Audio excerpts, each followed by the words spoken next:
ہم نے ان لوگوں کی اسی طرح آزمائش کی ہے جس طرح باغ والوں کی آزمائش کی تھی، جب انہوں نے قسمیں کھا کھا کر کہا کہ صبح ہوتے ہوتے ہم اس کا میوہ توڑ لیں گے، اور انشاءاللہ نہ کہا۔ سو وہ ابھی سو ہی رہے تھے کہ تمہارے پروردگار کی طرف سے راتوں رات اس پر ایک آفت پھر گئی، تو وہ ایسا ہو گیا جیسے کٹی ہوئی کھیتی۔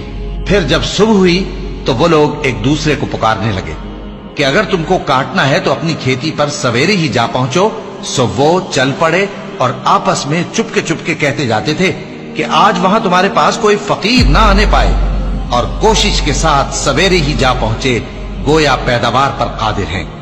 پھر جب انہوں نے باغ کو دیکھا تو ویران، کہنے لگے کہ ہم رستہ بھول گئے ہیں، نہیں بلکہ ہم بے نصیب ہو گئے۔ ایک جو ان میں سمجھدار تھا بولا، کیا میں نے تم سے نہیں کہا تھا کہ تم تسبیح کیوں نہیں کرتے؟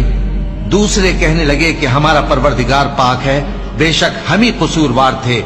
پھر لگے ایک دوسرے کی طرف رخ کر کے ملامت کرنے، کہنے لگے ہائے شامت، ہم ہی حد سے بڑھ گئے تھے، امید ہے کہ ہمارا پروردگار اس کے بدلے میں ہمیں اس سے بہتر باغ عنایت کرے، ہم اپنے پروردگار کی طرف رجوع کرتے ہیں۔ دیکھو عذاب یوں ہوتا ہے، اور آخرت کا عذاب سب سے بڑھ کر ہوگا، کاش یہ لوگ جانتے ہوتے۔